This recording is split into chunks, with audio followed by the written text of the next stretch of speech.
200টা রাষ্ট্র আছে। তাম পৃথিবীতে কয়টা রাষ্ট্র? আবার এদিক সেদিকও আছে, অনেকে বলে 204টা, অনেকে বলে 197টা। যাই হোক, আমরা ধরি 200টা রাষ্ট্র। তাম পৃথিবীতে 200টা রাষ্ট্র আছে।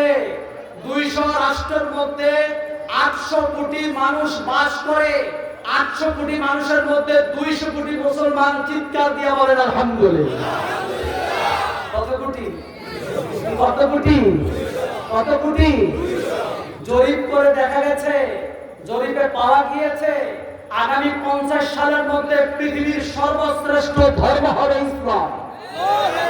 আরে ওরা তো বলেছে 50 সালের মধ্যে সর্বশ্রেষ্ঠ ধর্ম হবে ইসলাম। না না না, ইসলাম ধর্ম প্রথম থেকেই শ্রেষ্ঠ। ঠিক কি বলেন? প্রথম থেকেই শ্রেষ্ঠ। মুসলমানদেরকে সবাই ভয় পায়। মুসলমানদের তলোয়ার আছে, জঙ্গি বিমান আছে, বোমা আছে, অস্ত্র আছে, জঙ্গি জাহাজ আছে। এই জন্য মুসলমানদেরকে সবাই ভয় পায়। না না না, মুসলমানদেরকে এই জন্য ভয় পায় না। মুসলমানদের দুইটা জিনিস আছে, একটা হলো ঈমান, আরেকটা হলো আমল। ঠিক কি বলেন? আমার আব্বাজি, আমার ভাইরা, মুসলমান কোনো দুর্বল না। মুসলমান কোন দুর্বল না। মুসলমান যেরকম ঈমান বলে বলেন, শারীরিক শক্তিতে বলে বলেন, পৃথিবীর সর্বশ্রেষ্ঠ গোশত হলো গরুর গোশত। ঠিক নেই? যত কবুতর বলেন, হাঁস বলেন, মুরগি বলেন, যত আছে সবচেয়ে মজার গোশত কোনটা? কবুতর খুব পছন্দের জিনিস। রান্না করলে ঠিক মতো গ্রান সবাই পায় না। আর যদি ঠিক মতো গরুর গোশত এলাচি, দারচিনি, হলুদ, মরিচ দিয়ে একটা নাড়া দেয়, গ্রানে আমাদের ডায়াবেটিস, প্রেসার সব ভালো হয়ে যায়। যখন আমরা খাওয়া শুরু করি আমাদের মনেও থাকে না। আমাদের যে ডায়াবেটিস মনেও নাই, প্রেসার মনেও নাই, চুলকানি মনেও নাই। ঠিক কি বলুন? দেখেন ইন্ডিয়া, আপনাদের কষ্ট হয়? কষ্ট হয়? বলবো না বন্ধ করে দেব? ইন্ডিয়া, ও আপনারা মনে করেন ইন্ডিয়া হিন্দুদের রাষ্ট্র? অসম্ভব। 2022 সালে আমি ইন্ডিয়া সফর করেছি। আলহামদুলিল্লাহ 200 আউলিয়া কেরামের জিয়ারত আমি করেছি। আজমির শরীফ, দিল্লির খাজা নিজামুদ্দিন আউলিয়া, সুফি ফতে আলী, আপনার দিল্লিতে আপনার খাজা বাকিরুল্লাহ সিরহিন্দি, পাঞ্জাবে গিয়েছি শিখদের এলাকা, সেই আপনার মোজাদ্দেদে আল-বাসানি শেখ আহমদ ফারুকি, যিনি সম্রাট আকবর দিন এলাকাকে ভেঙে চুরমার করে দিয়েছেন, সেখানে পাঞ্জাবের 1200 নবীর মাজার একসাথে আছে। আলহামদুলিল্লাহ সেখানেও জিয়ারত করেছি। সেখানে আপনার সুফি ফতে ওয়াইসি মানিকতলাতে, ওই কলকাতায় আপনার সিয়াপাড়া থেকে পুরপুরা শরীফ, সেদিকে থেকে শুরু করে একবার ভারতবর্ষের অনেক প্রদেশ মিলে 1 মাস আমি 2022 সালে সফর করেছি। আলহামদুলিল্লাহ প্রায় 200 আউলিয়া কেরামের জিয়ারতে গুনাহগার করেছি। শুনুন, ইন্ডিয়ার যেখান থেকে স্বাধীনতার পতাকা উত্তোলন করা হয়, দিল্লির লালকেল্লা, এই দিল্লির লালকেল্লা করে হিন্দুদের বানানো হয়। ইন্ডিয়ার দিল্লির লালকেল্লা যেখান থেকে স্বাধীনতার পতাকা উত্তোলন হয়, সেই লালকেল্লা মুসলিমরা তৈরি করেছে। ইন্ডিয়ার যত স্মৃতি বিজয়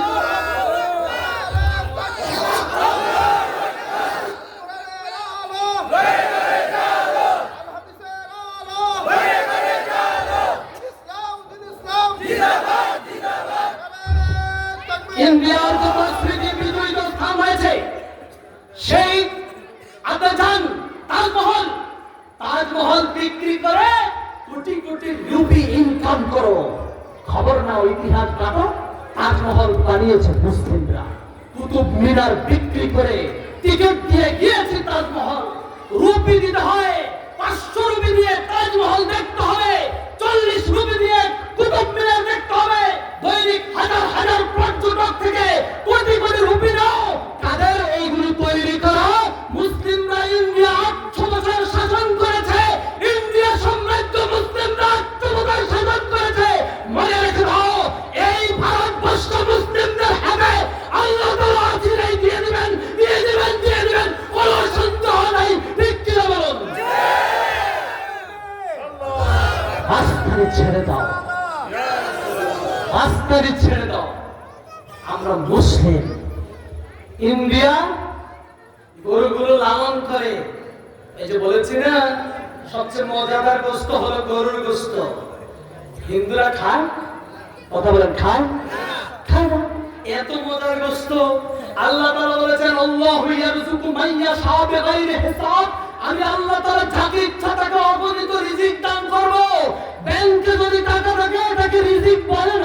জমি যদি থাকে এটাকে রিজিক বলে না, অর্থ যদি আলমিরার ভিতরে পড়ে থাকে কোটি কোটি এটাকে রিজিক বলে না। রিজিক হলো যেটা আপনি ভোগ করেন, ওটার নাম হলো রিজিক। কথা বুঝাইতে পারে না? টেবিল ভর্তি খাবার আছে, খেতে পারে না, ডাক্তার নিষেধ করেছে, ঠিক না? এক এমপি সাহেব এসেছে সন্তোষপুর দরবার শরীফে, এক এমপি সাহেব এসেছে। আমরা সব এমপিদেরকে ওয়েলকাম, যে সরকার যখন থাকে তাদেরকে জায়গা দিতে হয়। চোর বাটপা হারামখোর মদখোর সব জানেন, হেদায়েতের জন্য সন্তোষপুর দরবার শরীফে। এই জন্য আমরা আমলি অমুক সমুক বিএনপি এগুলাকে পরোয়া করা আমাদের টাইম নেই। দল মত নির্বিশেষে সকল দলের লোকদের কাছে ইসলামের দাওয়াত আমাদের পৌঁছাতে হবে। কোন দলের লোক যদি ইসলামের বিরুদ্ধে যায়, সে আওয়ামী লীগ হোক, বিএনপি হোক, যে কেমন সেটা হোক, আমরা তার বিরুদ্ধে থাকবো। ঠিক কি বলুন? আমরা মুসলমান, মেজরিটি পার্সেন্ট এই বাংলাদেশ মুসলমানদের দেশ। এটা কোনো হিন্দুদের দেশ না, খ্রিস্টানদের দেশ না, এটা ইহুদিদের দেশ না, মুসলমানদের দেশ। সম্মানিত হাজিরিন, এমপি সাহেব খাসি খান নিষেধ, গরু খান নিষেধ, মুরগি খান নিষেধ। হুজুর কদু আছে, কদু ওর নসিবে আল্লাহ তাআলা কি রেখেছে? এত বড় এমপি, কোটি কোটি টাকা, অথচ ওর কপালে বস্তু জুটে না। এটাকে রিজিক বলে না। রিজিক হলো আপনি যেটা ভোগ করেন, যেটা ভরণ পোষণ করেন আর যেটা খান, এটার নাম হলো রিজিক। ঠিক কি বলুন? সবচেয়ে সুস্বাদু বস্তু গরুর গোশত। আল্লাহ তাআলা বিধর্মীদেরকে হিন্দুদেরকে খাওয়ায় না। খাবি না, চুপ। তোরা যদি গরুর গোশত খাইতি, আমরা এক একটা গরু 1 লাখ টাকা গরু কিনা লাগতো আমাদের 5 লাখ টাকা। আমাদের অবস্থা কি 12টা বাজতো? ঠিক নেই? ওরা খল্লি মুশি সব খাওয়াইয়া ওরা গরুকে মোটা তাজা করে, ওরা হলো আমাদের গোলাম। তোরা গরু পালবি আর আমরা আল্লাহর বান্দারা শুধু খাবে। তোরা লালন পালন করবি, খল্লি খাওয়াবি, মুশি খাওয়াবি, মোটা তাজা করে বর্ডার দিয়ে সব সাপ্লাই দিবে বাংলাদেশে। আল্লাহর বান্দারা মুসলমানরা তৃপ্তি সহকারে খেতে থাকবে। কোরবানির সময় এক একজন একটা গরু কোরবান করে খাওয়া টাকছে, কে খাওয়ায়? জোরে বলুন, জোরে বলুন। আমি এক নাফিদের কাছে চুল কাটতেছি, ও বলতেছে, হুজুর আমাদের হিন্দুদের যারা ঠাকুর ওরা সবজি খায়, ওরা মাছ গোশত খায় না, ওরা সবজি খায়। আমি বললাম আমাদের যারা ঠাকুর তারা 30 আইটেমের নিচে খাবারে খায় না। আমরা যদি কোনো মাহফিলে যাই, কোনো জায়গায় যাই, আমাদেরকে কত আইটেম দেয় হিসাব আছে? এই মুরগি, এই গরু। আজকে দাওলাত রাসূল সাল্লাল্লাহু আলাইহি ওয়াসাল্লাম আসবেন, আমাদের সকলের সম্মানিত হুজুর আসলে হুজুরের ইজ্জত করা আমাদের জরুরি কিনা? এখন হুজুরের সামনে কি একটি আইটেম দিবে? অনেক আইটেম দিবে। কে এগুলো ব্যবস্থা করেছে? আর ওদের ঠাকুরেরা কি খায়? জোরে বলেন, কি খায়? এই তোরা গরু খাবি না।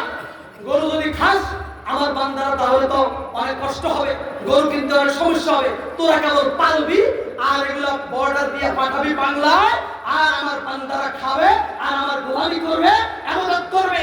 মুসলিমদেরকে আমি দুনিয়া ইজ্জত দিয়েছি, আখিরাত ইজ্জত দিয়েছি। ইন্নামাল মুশরিকুনা নাজাসুন, যত মুশরিক আছে, হিন্দু বলো, খ্রিস্টান বলো, বৌদ্ধ বলো, ইহুদি বলো, নাসারা বলো, যত ধর্ম আছে, যত পথ আছে, যত মত আছে, সব পথভ্রষ্ট, সব ক্ষতিগ্রস্ত। একমাত্র নাজাত প্রাপ্ত, একমাত্র নাজাত প্রাপ্ত পথ, মত, ধর্ম একটা, সেটা হলো ইসলাম। ঠিক কি বলুন? ধর্ম একটা, আর সবগুলো বদমাইশি। ধর্ম কয়টা? জোরে বলুন, জোরে বলুন। আমরা কি? আসতে বললেন, আমরা কি? আমাদের আল্লাহ কে? আমাদের আল্লাহ কয়জন? কুল হুয়াল্লাহু আহাদ। আমাদের নবীর নাম কি? হযরত মুহাম্মদুর রাসূলুল্লাহ সাল্লাল্লাহু আলাইহি ওয়াসাল্লাম। আমাদের কিতাব কয়টা? আমাদের কিতাব শ্রেষ্ঠ, আমাদের নবী শ্রেষ্ঠ। আল্লাহ একজন, তিনি শুধু আমাদের আল্লাহ না, তিনি বিশ্ব জগতের মহান মালিক, তিনি রাজার রাজা, বাদশার বাদশা, মালিকের মালিক, রাজা ধীরাজ, মহান অধিপতি আল্লাহ তাআলা। ঠিক কি না? আমার আব্বাজির, আমার ভাইরা, তাহলে আমরা খেয়ে দে, আল্লাহ তাআলা আমাদের ঈমান, আমল এবং শারীরিক শক্তিও আছে। আমরা সেই জাতি, আমরা বদরের যুদ্ধে মাত্র 313 জন, তোমাদের হাজারকে আমরা শেষ করে দিয়েছি। বদর হয়েছে, ফেরেশতা নেমে এসেছে আল্লাহ তাআলার দ্বীন রক্ষার জন্য। এই পৃথিবীর বুকে আবার বদর হবে, আবার ফেরেশতা নেমে আসবে। ঠিক কি বলুন? বদমাইশি ছেড়ে দাও,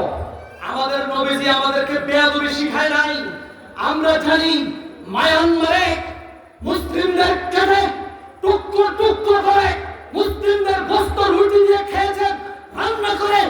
আমরা জানি মুসলিমদেরকে গলার মধ্যে রশি লাগিয়ে ইন্ডিয়াতে চেঁচিয়ে চেঁচিয়ে মুসলিমদেরকে হত্যা করেছে। আমরা দেখেছি ফিলিস্তিনের হসপিটালে গিয়ে মা বোনদেরকে নির্বিচারে হত্যা করেছে, শিশুদেরকে হত্যা করেছে। হসপিটালের ভিতরে ঢুকে রোগীকে, মুসলিম রোগীদেরকে তারা বোম মেরে ঢালিয়ে পুড়িয়ে দিয়েছে, ক্রস ফায়ার করেছে। তোমরা মনে করো না আমাদের শক্তি নাই, আমাদের বল নাই? জেনে রেখে দাও, তোমাদের হাজার হাজার বোম, তোমাদের হাজার হাজার জঙ্গি বিমান, আচ্ছা আমাদের শক্তি, আমাদের ঈমান, আমাদের ঈমান, আমাদের ঈমান যার আল্লাহ আছে, রাসূল আছে, বাইকি আছে, তার এই দুনিয়ার সব কিছু তারই তাবেদার। ঠিক কি হবে?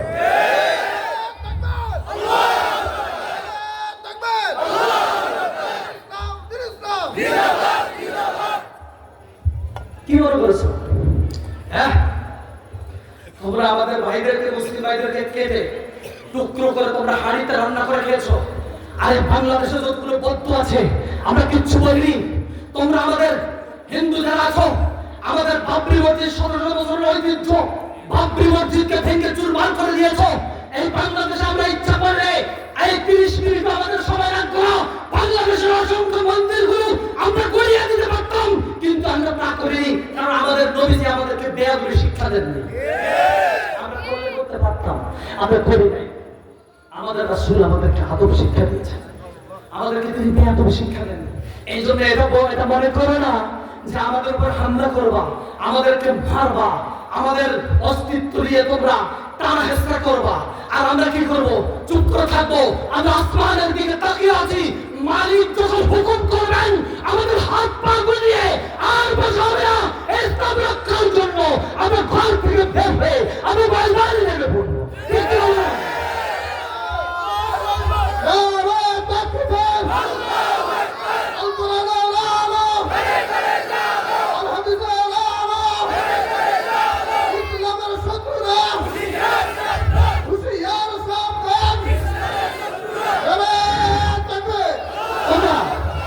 আমাদের ভাইকে মেরেছে কেন? মুসলিম এই মেজরিটি পার্সেন্ট মুসলমানদের দেশ, ৯৫% তার চেয়েও বেশি মুসলমানদের দেশ। এই দেশ সদস্য আউলিয়া কেরামের দেশ, শাহজালালের দেশ, শাহপরানের দেশ, খাজা মাইনুদ্দিন চিশতি আজমিরির এই ভারতবর্ষ, খানজান আলী রহমাতুল্লাহ আলাইহির দেশ, সুলতান হিন্দ মাইসওয়ার, সুলতান বলখি রহমাতুল্লাহ আলাইহি, সুলতান বলখি মাইসওয়ার তার দেশ। এই দেশ কারাবাত আলী জুনপুরের দেশ, এই দেশ শাহজালালের দেশ, এই দেশ শাহ মুস্তাহের দেশ। তোমরা কি মনে করেছো তোমরা এখানে আমাদের মুসলিম ভাইদেরকে হত্যা করেছো? কেন কেন হত্যা করেছো? হ্যাঁ, আল্লাহর গজব পতিত হবে। এখন ঠিক হয়ে যাও। এই দেশ নিয়ে সিনেমিনি খেলা চলছে, এই দেশ নিয়ে আন্তর্জাতিক মহলে আমাদেরকে বিতর্কিত করার জন্য, এবং মৌলবাদীরা আমাদেরকে মৌলবাদী বলবে আর বলবে দেখেন এরা উগ্র। অসম্ভব। মুসলমান কোনো উগ্র না, মুসলমান কোনো জঙ্গিরা। ফিলিস্তিনে কারা হত্যা করেছে? মুসলিমরা যদি এগুলো করতো তাহলে কে বলতো তোমরা? আমরা চোখ করে তাকিয়ে থাকি, কিচ্ছু বলি না। যত রকমের অন্যায় অপরাধ, সব সন্ত্রাসী বদমাইশি সব তোমরা করো। জেনে রেখে দাও, ইন্না দীন ইনদাল্লাহিল ইসলাম, ওয়া মান ইয়াবতাগি গায়রাল ইসলাম দীনান ফালান ইউকবালা মিনহু ওয়া হুয়া ফিল আখিরাতি মিনাল খাসিরিন। হিন্দু, বৌদ্ধ, ইহুদি, নাসারা যত আছে সব ক্ষতিগ্রস্ত, সব পথভ্রষ্ট। ধর্ম একটা, পথ একটা, মত একটা। ঠিক কি বলুন, সেই ধর্ম কোনটা? হিন্দু যত ভালোই করবে ওর দুনিয়ায় শেষ, খ্রিস্টান যত ভালো করবে ও দুনিয়ায় শেষ, ইহুদি যত ভালো করবে। যদি কেউ বলে এখানে কে কথা বলে, যদি কেউ বলে হিন্দু ভালো করেছে, এই যে একজন আমাকে দেখাইলো, হুজুর আমি তো ফেসবুক চালাই না, যারা চালা দেখিয়েছে বাংলাদেশে হিন্দু এমপি মারা গেছে। এখন একজনে পোস্ট করেছে, স্যার আপনি পরকালে ভালো থাকুন। হিন্দু মারা গেছে এমপি, এখন তার ভক্ত সে হলো মুসলিম, সে বলতেছে স্যার আপনি পরকালে ভালো থাকুন। আমি বললাম পরকাল কি তোর বাপ দাদা? পরকাল কি তোর বাপ দাদার ও পরকালে ভালো থাকবে কোত্থেকে? ওর দুনিয়ায় শেষ। মুসলিম ছাড়া, ইসলাম ছাড়া যত ধর্মের অনুসারী আছে ওদের দুনিয়ায় শেষ, পরকাল বলতে ওদের কিচ্ছু নাই। একমাত্র ধর্ম কোনটা? একমাত্র ধর্ম কোনটা? আমাদের খুশি লাগে কিনা? জোরে বলুন, জোরে বলুন।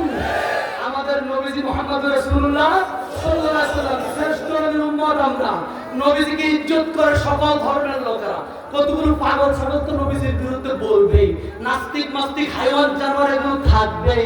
বঙ্গোপসাগরের উপর দিয়ে যদি কয়েকশো যদি মরা গরু ভাসিয়া যায়, বঙ্গোপসাগরের পানি কি বন্ধ হবে? বন্ধ হবে না। হযরতে আপনার সুফি ফুয়াদ আলী ওয়াইসি বলেছেন, तमाम পৃথিবীর গাছগুলো যদি কলম হয়ে যায় আর সমস্ত সাগরের পানিগুলো যদি কালি হয়ে যায়, আমাদের নবী হযরত মুহাম্মদ রাসূলুল্লাহ সাল্লাল্লাহু আলাইহি ওয়াসাল্লামের মর্যাদাকে শেষ করা যাবে না। তোমাদের মতো কতগুলো মেট্রো, তাসলিমা নাসরিনের মতো জানোয়ার কুকুর, আর কতগুলো আসাদুর, আর কতগুলো বদমাইশ, এগুলোর মতো এরকম হাইওয়ান জানোয়ার, কতগুলো কুকুর, আপনার বদমাইশগুলো সারা কিয়ামত পর্যন্ত যদি নবীজিকে গালি দেয়, ওই বঙ্গোপসাগরের মধ্যে মরা গরু এরকম কয়েক হাজার চলে গেলে যেরকম বঙ্গোপসাগরের কিছু হয় না, এরকম পাগল ছাগল কতগুলো আছে, তারা বলবে তাদের কিচ্ছু হবে না। এরকম কয়লার আগুনের মতো জ্বলছে ইসলাম, জ্বলবে, জ্বলছে, জ্বলবে। নবী আদম আলাইহিস সালাম থেকে ইসলাম জ্বলেছে, জ্বলবে কিয়ামত পর্যন্ত। অনুবিরামী সুর যখন সিংহে ফুৎকার দিবে, ফুৎকারের আগ পর্যন্ত ইসলামের বাতি নিভবে না, নিভবে না, নিভবে না। জেনে রেখে দাও, এটা মহা সত্য কথা। বদমাইশি সালাম দিয়া আল্লাহ এবং রাসূলের পথে আসো, আর না হলে নিজেদের মতো থাকো, উল্টা পাল্টা করো না। টুটি চেপে যখন ধরবে, ঘাটটা ঘুরানোর সুযোগ পাওয়া যাবে না। ঠিক বলুন আমার আব্বাজি, আমার ভাইয়েরা, আসুন আমি এই কথা বলতে চেয়েছি, আমরা শ্রেষ্ঠ, আমাদের ধর্ম শ্রেষ্ঠ, আমরা মুসলমান। এই যে আমাদের অলংকার, এই যে আমাদের গর্ব, এটা আমাদের শুকরিয়া। চিৎকার দিয়ে বলেন আলহামদুলিল্লাহ, আলহামদুলিল্লাহ, আলহামদুলিল্লাহ। আমার আব্বাজি, আমার ভাইয়েরা, আমার কথা শেষ। আসেন আমরা সবাই 5 ওয়াক্ত নামাজ আদায় করব। আমরা সবাই মুসলিম, আমরা গরু না, ছাগল না, হাইওয়ান না, জানোয়ার না, আমরা সবাই মানুষ, আমরা আল্লাহর বান্দা। আলাকাত কাররামনা বনি আদম, আল্লাহ তাআলা বনি আদমকে সবচেয়ে ইজ্জত দিয়েছেন। আমরা ইজ্জত আল্লাহ, ইজ্জতের মতো কাজ করতে হবে। ঠিক কি না বলেন? সম্মানিত হাজিরিন, আপনি মুসলিম, আপনার রাসূল আপনাকে বলেছেন নামাজ পড়ো। আপনি মুসলিম, আপনার রাসূল আপনাকে বলেছেন পর্দা করো। আপনি মুসলিম, আপনার রাসূল আপনাকে বলেছেন হালাল খাও। আপনি মুসলিম, আপনার রাসূল আপনাকে বলেছেন মদ খেও না, ঘুষ খেও না। আপনি মুসলিম, আপনার রাসূল আপনাকে বলেছেন তোমরা জুয়া খেলো না। আপনি মুসলিম, আপনার রাসূল আপনাকে বলেছেন মাদকের সাথে তোমরা জড়িয়ে পড়ো না। আপনি মুসলিম, আপনার রাসূল আপনাকে বলেছেন তুমি পরের উপরে জুলুম করো না, পরের হক নষ্ট করো না, তুমি চুরি করো না, ডাকাতি করো না, পরের উপরে জুলুম করো না। আপনার রাসূলকে আপনি জীবনের চেয়ে ভালোবাসেন। আমি যদি বলি হাত উঠান, সবাই চিৎকার দিয়ে হাত উঠাবেন। হাত উঠানোর মধ্যে সব হয়ে গেল না, কাজে আমাদের দেখাতে হবে আমরা নবীজিকে জীবনের চেয়ে বেশি ভালোবাসি। আমার আব্বাজি, আমার ভাইয়েরা, আমরা দুনিয়ায় এসেছি পবিত্র হয়ে, আমরা নাপাক হয়ে এখানে আসিনি। আমরা যেদিন পৃথিবীতে এসেছিলাম আমরা কোনো গুনাহগার ছিলাম না। আমাদের পিঠের মধ্যে বেনামাজির সিল ছিল না, বেরোজগারির সিল ছিল না, আমাদের পিঠের মধ্যে মদখোরের সিল ছিল না, হারামখোরের সিল ছিল না, আমাদের পিঠের মধ্যে জালেমের সিল ছিল না, আমাদের পিঠের মধ্যে অন্যায়কারীর সিল ছিল না। তুমি মুসলিম, তোমার আদর্শ কি, তোমার চরিত্র কি হবে তুমি সেটা দেখো। বাপ, ও বাপ, ও ভাই, তোমার পায়ে ধরি ভাই, আমার বাপ তোমার পায়ে ধরি। ইত্তাকুল্লাহ, ইত্তাকুল্লাহ, ইত্তাকুল্লাহ। আল্লাহকে ভয় করো, আল্লাহকে ভয় করো। গিয়ে দেখো পঙ্গু হসপিটালে কত মানুষ পড়ে আছে, হাত নাই, পাও নাই, অসহায়ত্ব জীবন যাপন করছে। Dhaka neuro medical college science হসপিটালে গিয়ে দেখো মাথা ফেটে মগজ বের হয়ে গেছে। পিজি হসপিটালে গিয়ে দেখো কত মানুষ ক্যান্সার হয়েছে, ফেল ফেল করে তাকিয়ে আছে, চোখ দিয়ে সানসার করে পানি পড়ছে। গিয়ে দেখো কত মানুষ লাইফ সাপোর্টে আছে, গিয়ে দেখো কত মানুষ আইসিইউতে আছে। ও ভাই, ও বাপ, আল্লাহকে ভয় করো। কত জওয়ান, কত যুবক কিভাবে পাগল হয়ে রাস্তায় রাস্তায় ঘুরছে। তোমার মালিক তোমাকে এত সম্মান দিয়েছে, ওয়াজআলা লাকুমুস সামআ ওয়াল আবসারা ওয়াল আফইদা, তোমার হাত দিয়েছেন, পাও দিয়েছেন। ফাতাবারাকাল্লাহু আহসানুল খালিকিন। মাথার তালু থেকে পায়ের তালু পর্যন্ত পাবে, তোমাকে তিনি সৃষ্টি করেছেন। আসো না বাপ, সব ছেড়ে দাও, তুমি রহমাতুল্লাহ, আল্লাহ তাআলার কথার দিকে আসো, আল্লাহর হাবানের দিকে আসো, নবীজি কি বলছেন সেদিকে আসো। ইত্তাকুল্লাহ, আল্লাহকে ভয় করো, আসো। আল্লাহ এবং তার রাসূল যেভাবে চলতে বলেছেন সেভাবে জীবন গঠন করো, দেখবা তুমি দুনিয়ারও রাজা, আখিরাতেরও রাজা। আল্লাহ তাআলা আমাদের কবুল করুন। আমি আপনাদের অনেকক্ষণ কষ্ট দিয়েছি, আমাকে ক্ষমা করবেন। আগামী 9 ও 10 ফাল্গুন, 22 ও 23 ফেব্রুয়ারি সন্তোষপুর দরবার শরীফের বার্ষিক ইফতার মাহফিল। আপনাদেরকে আমি কি দাওয়াত দিব? আমি আপনাদের বাড়িঘর সন্তোষপুর দরবার, আপনাদের সবকিছু, আমি হলাম খাদেম, আপনাদের খাদেম। আপনাদের তারিখটা স্মরণ করিয়ে দিচ্ছে 75তম পীরের তরিকত শাহ সুফি মুস্তাফিউদ্দিন রহমাতুল্লাহ আলাইহির প্রতিষ্ঠিত বার্ষিক মাহফিল। আপনারা আগে যেভাবে একরাশপুরের মানুষ, আলুনিয়ার মানুষ, সর্ব সময় যেভাবে সন্তোষপুরের মানুষ যেভাবে দলমত নির্বিশেষে সবাই হিংসা বিদ্বেষ ছেড়ে দিয়ে সে যেভাবে আপনারা অতীতে এই দরবারকে উজ্জ্বল করেছেন এবং দরবারের প্রোগ্রামকে সুন্দর করেছেন, আসেন আমরা প্রতি বছরে নেই এই বছর দরবার শরীফের বার্ষিক মাহফিলের প্রতি খেয়াল করব। আন্তরিকভাবে আমাকে ক্ষমা করে দিবেন আর দোয়া করবেন। আমি আপনাদের জন্য দোয়া করি, আল্লাহ তাআলা আমাদের সবাইকে দুনিয়া এবং আখিরাতের নিয়ামত দান করুন। সকলে বলেন আমিন। মেহেরবানি করে 2টা মিনিটের জন্য সবাই নামাজের শুরুতে বসেন, আল্লাহর রাস্তায় সবাই নামাজের শুরুতে বসেন। সকলে বলেন আউযু বিল্লাহি মিনাশ শাইতানির রাজীম, বিসমিল্লাহির রহমানির রহিম, আস্তাগফিরুল্লাহ রাব্বি মিন কুল্লি যামবিন ওয়া আতুবু ইলাইহি লা হাওলা ওয়ালা কুওয়াতা ইল্লা বিল্লাহিল আলিয়্যিল আযীম। আয় আল্লাহ তাআলা, আমি তওবা করিতেছি, আমি তওবা করিতেছি। জীবনে অনেক অন্যায় করেছি, অপরাধ করেছি, গুনাহ করেছি। পরওয়ারদিগার, সমস্ত গুনাহ থেকে আমি তোমার কাছে ক্ষমা চাচ্ছি। আমি খালেস তওবা করছি, তুমি আমার তওবাকে কবুল করো। আশহাদু আল্লা ইলাহা ইল্লাল্লাহু ওয়া আশহাদু আন্না মুহাম্মাদান আবদুহু ওয়া রাসূলুহু। আমি সাক্ষ্য দিচ্ছি আল্লাহ ছাড়া কোনো মাবুদ নাই, হযরত মুহাম্মদ মুস্তাফা সাল্লাল্লাহু আলাইহি ওয়াসাল্লাম আল্লাহর বান্দা ও রাসূল।